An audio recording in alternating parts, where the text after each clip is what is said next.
السلام علیکم، welcome to my YouTube channel chemist Bilal Ahmed. تو آج ہم کلاس 9 کیمسٹری کا chapter number 2 structure of an atom کا lecture number 1 introduction to structure of an atom start کرنے جا رہے ہیں۔ تو introduction to structure of an atom میں ہم کمپوزیشن آف میٹر کے بارے میں پڑھتے ہیں۔ کمپوزیشن آف میٹر شروع سے ہی سائنٹسٹ اور فلاسفر کے لیے ایک مسٹری رہی ہے، ایک راز رہا ہے۔ تو شروع کے جتنے بھی سائنٹسٹ انہوں نے صدیوں تک کمپوزیشن آف میٹر کے بارے میں کام کیا۔ تو پہلی مرتبہ کمپوزیشن آف میٹر کے بارے میں جس نے بات کی وہ ایک گریک فلاسفر ڈیموکریٹس تھا، جنہوں نے جو 460 to 370 BC کے درمیان گزرا تھا۔ Greek philosopher democrats 460 to 370 BC کے درمیان گزرا تھا۔ تو گریک فلاسفر ڈیموکریٹس نے کمپوزیشن آف میٹر کے بارے میں یہ بات کہی تھی فار دا فرسٹ ٹائم۔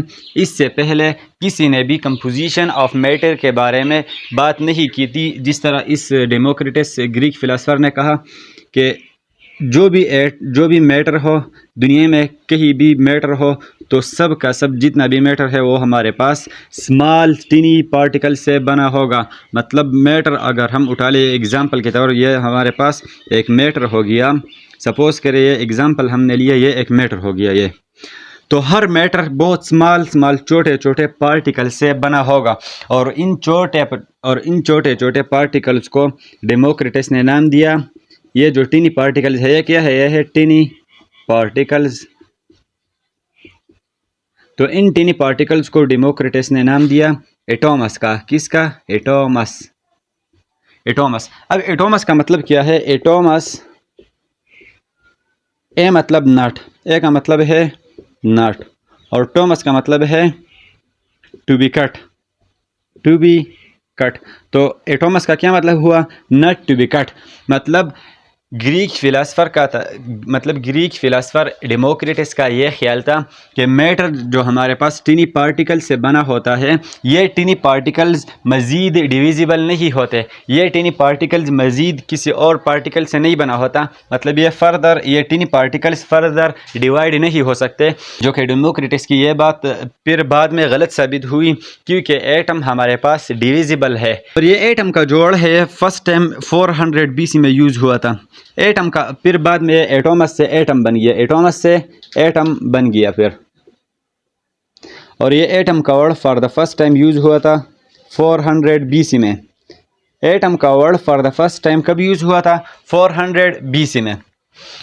تو یہ ڈیموکریٹس کی یہ بات کہ ایٹم انڈیویزیبل ہے، یہ غلط ثابت ہوئی، کیونکہ ایٹم ہمارے پاس ڈیویزیبل ہے اور سب ایٹامک پارٹیکل سے بنا ہے۔ وہ سب ایٹامک پارٹیکل وہ کون سے ہے؟ جو فنڈامنٹل پارٹیکلز ہے۔ تو وہ سب ایٹامک پارٹیکلز یا فنڈامنٹل پارٹیکلز وہ ہے electron, proton and neutron. Electron پر ہمارے پاس نیگیٹو چارج ہوتا ہے، پروٹون پر پازیٹیو چارج ہوتا ہے، جبکہ نیوٹران ہمارے پاس نیوٹرل ہوتا ہے۔ تو میٹر ہمارے پاس ڈیویزیبل ہے اور سب ایٹامک پارٹیکل سے بنا ہوا ہے، further electron, proton and neutron. تو 400 BC سے لے کر 19th سینچری کی سٹارٹ تک کسی فلاسفر یا کسی سائنٹسٹ نے ایٹم کے بارے میں کوئی بات نہیں کی تھی۔ تو 19th سینچری کے سٹارٹ میں یعنی 1808 میں جان ڈالٹن نے، جو کہ ایک انگلش اسکول ٹیچر تھا، جان ڈالٹن نے 1808 میں بہت سارے ایکسپیریمنٹ کیے، اور ان ایکسپیریمنٹس کے نتیجے میں جو انہوں نے ایک ماڈل پیش کیا، ایٹامک ماڈل، جسے ہم جان ڈالٹن ایٹامک ماڈل سے جانتے ہیں۔ تو انہوں نے یہ ماڈل پیش کیا ایٹم کے بارے میں، وہ ہم جان ڈالٹن ایٹامک ماڈل ہم انشاءاللہ لیکچر نمبر 2 میں پڑھیں گے۔ تو یہ آج کا ہمارا انٹروڈکٹیو لیکچر تھا اسٹرکچر آف این ایٹم کا۔ تو انشاءاللہ نیکسٹ لیکچر نمبر 2 میں ہم جان ڈالٹن ایٹامک ماڈل پڑھیں گے۔